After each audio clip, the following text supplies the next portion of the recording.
Shri K P Naushad Ali, ഏത് സംഘടനയിലും ഉണ്ടാകുന്ന സ്വാഭാവികമായ ആഭ്യന്തര തർക്കങ്ങളും പ്രശ്നങ്ങളും അതിനെ തുടർന്നുള്ള കൊഴിഞ്ഞുപോക്ക് എന്ന നിലയിൽ സാമാന്യവൽക്കരിച്ച് കണ്ടാൽ മതിയോ സി പി എമ്മിലെ പ്രശ്നങ്ങളെ? ഇപ്പോൾ ഡോക്ടർ പി സരിനെ പോലെയുള്ള ആൾക്കാർ തെരഞ്ഞെടുപ്പിന് തൊട്ട് മുൻപ് ഇടതുപക്ഷത്തേക്ക് പോയ ഒരു അനുഭവം കോൺഗ്രസിനുമുണ്ടല്ലോ, അങ്ങനെ തന്നെ കണ്ടാൽ മതിയോ? അങ്ങനെയാണോ താങ്കൾ കാണുക?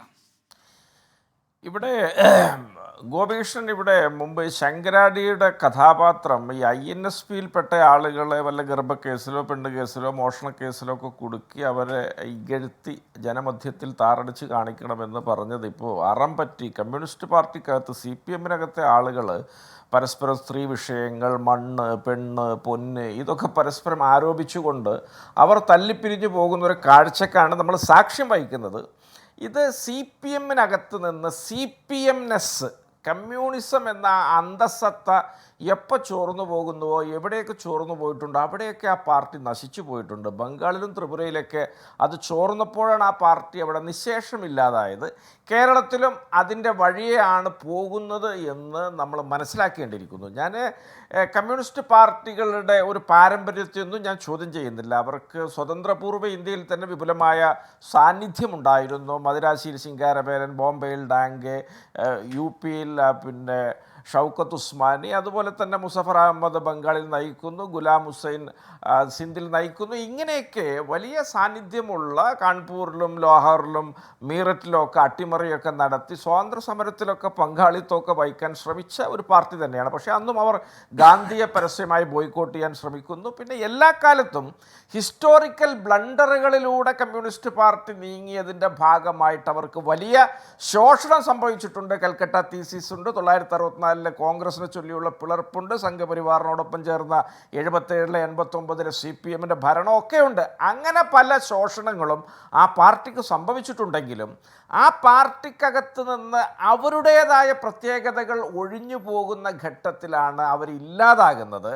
അതുകൊണ്ട് ഇത് വളരെ ഗുരുതരമായിട്ട് നമ്മൾ കാണണം. കേരളത്തെ സംബന്ധിച്ചിടത്തോളം കമ്മ്യൂണിസ്റ്റ് പാർട്ടിയിൽ നിന്ന് ആ CPMനെസ് ഊർന്നു പോയിരിക്കുന്നു. അവിടെ ഒരു പിണറായി സ്തുതിയും അദ്ദേഹത്തിൻ്റെ ഒരു ഏകാധിപത്യപരമായ നിലപാടുകളുടെ കൂടെ തങ്ങളുടെ ചെരുപ്പ് മുറിച്ച് കാല് മുറിച്ചൊക്കെ നീങ്ങുന്ന ആളുകളുടെ എണ്ണമാണ് നമ്മൾ നോക്കുമ്പോൾ കാണാൻ സാധിക്കുന്നത്. അവിടങ്ങളിൽ നിന്ന് ഇത്തരം വാർത്തകൾ വരുന്നതിൽ യാതൊരു അത്ഭുതത്തിനും അവകാശമില്ല. കമ്മ്യൂണിസ്റ്റ് പാർട്ടി CPMൻ്റെ ഭരണം അതിൻ്റെ പരമ്പരാഗത ശൈലിയിൽ നിന്നും രീതിയിൽ നിന്നൊക്കെ വ്യതിചലിച്ച് മറ്റേതോ ഒന്നായി മാറിക്കഴിഞ്ഞിരിക്കുന്നു.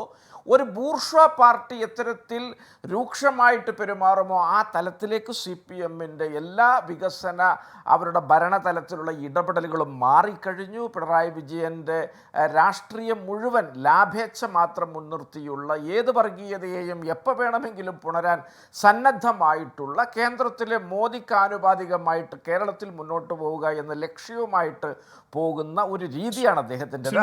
ഒരു കാര്യം, പക്ഷേ ഈ CPM വിട്ടു പോകുന്നവരുടെ ഒരു ഓപ്ഷൻ BJP ആകുന്നത് എന്തുകൊണ്ടാണ്? ഇപ്പോൾ ബിപിൻ സി ബാബു പോയി BJPയിലേക്ക്, എനിക്കൊന്ന് മുല്ലശ്ശേരി അത് പറഞ്ഞില്ല എന്നുള്ള അദ്ദേഹത്തിൻ്റെ ഒരു താല്പര്യം BJPയിലേക്ക് ഉള്ളതുപോലെ എനിക്ക് തോന്നി. പക്ഷേ ഒരു വ്യത്യാസമുണ്ട്, ഇന്നിപ്പോൾ G സുധാകരനെ പോയി KC വേണുഗോപാൽ കണ്ടിട്ടുണ്ട്. സൗഹൃദ സന്ദർശനം എന്നൊക്കെ പറയുമ്പോഴും അദ്ദേഹത്തിന് ഈ ഏരിയ സമ്മേളനത്തിലേക്ക് ക്ഷണിക്കാതെ വീട്ടിലിരിക്കുമ്പോഴാണ് G സുധാകരനെ KC വേണുഗോപാൽ കഴിയുന്നത്. അതിൻ്റെ ഒരു രാഷ്ട്രീയ സാഹചര്യം കൂടിയുണ്ട്. അപ്പോൾ നേതാക്കൾ വരികയാണെങ്കിൽ വരട്ടെ എന്നൊരു നിലപാട് കോൺഗ്രസ് സ്വീകരിക്കുന്നത് കൊണ്ടാണോ, അതിനുവേണ്ടിയുള്ള ശ്രമമാണോ കോൺഗ്രസ് നടത്തുന്നത്? അല്ല, CPM വിട്ടു പോകുന്ന ആളുകൾ BJPയെ ഒരു പക്ഷേ ഒരു ഓപ്ഷനായിട്ട് ആരെങ്കിലുമൊക്കെ സ്വീകരിച്ചേക്കാം. കാരണം അതൊക്കെ പ്രവർത്തന ശൈലിയിൽ സമാനതകൾ പുലർത്തുന്ന ഒരു രണ്ട് പ്രത്യയശാസ്ത്രങ്ങളോ അല്ലെങ്കിൽ പാർട്ടികളോ ആയതുകൊണ്ടാവാം. പക്ഷേ BJPയിൽ നിന്ന് കടന്നു വരുന്ന അതിൻ്റെ പ്രസാദാത്മകമായ മുഖങ്ങളൊക്കെ കോൺഗ്രസിനെയാണ് ഓപ്ഷനായിട്ടും ചോയ്സായിട്ടും സ്വീകരിക്കുന്നത്.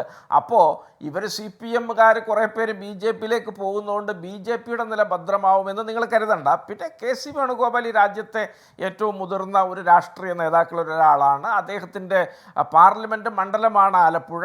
അവിടെയുള്ള കേരളത്തിലെ വളരെ മുതിർന്ന ഒരു നേതാവിനെ അദ്ദേഹം പോയി കാണുന്നു. അതിൻ്റെ കാര്യകാരണങ്ങളൊക്കെ അവർ തന്നെ വിശദീകരിച്ചിട്ടുണ്ട്. അതിനപ്പുറത്ത് എനിക്കൊന്നും ആ വിഷയത്തിൽ പറയാനില്ല. ഏതായാലും CPMനെ സംബന്ധിച്ചിടത്തോളം നിങ്ങൾ വളരെ കൃത്യമായിട്ട് നോക്കേണ്ടത് ഇത് ഏതെങ്കിലും ഒറ്റപ്പെട്ടൊരു സ്ഥലത്തല്ല. ഇത് 4 ജില്ലകളിൽ വ്യത്യസ്ത ദിശകളിൽ വ്യത്യസ്ത സംസ്കാരമുള്ള പ്രദേശങ്ങളിൽ ഇടങ്ങളിലാണ് മംഗലപുരത്തുണ്ടാകുന്നു, പിന്നെ അത് കഴിഞ്ഞ് തിരുവല്ലയിലേക്ക് വരുന്നു, അത് കഴിഞ്ഞ് കരുനാഗപ്പള്ളിയിലേക്ക് വരുന്നു, അമ്പലപ്പുഴയിലേക്ക് വരുന്നു, കൊഴിഞ്ഞാമ്പാറയിലേക്ക് വരുന്നു. ഇതൊക്കെ സ്ഫോടനാത്മകമായി പുറത്തേക്ക് നിർഗമിച്ച ലഹളകളാണ്. അതിനകത്ത് നീറിപ്പുകയുന്ന എത്രയോ ഇടങ്ങളുണ്ട് എന്നുള്ളത് നമ്മൾ വേറെ മനസ്സിലാക്കേണ്ടതുണ്ട്.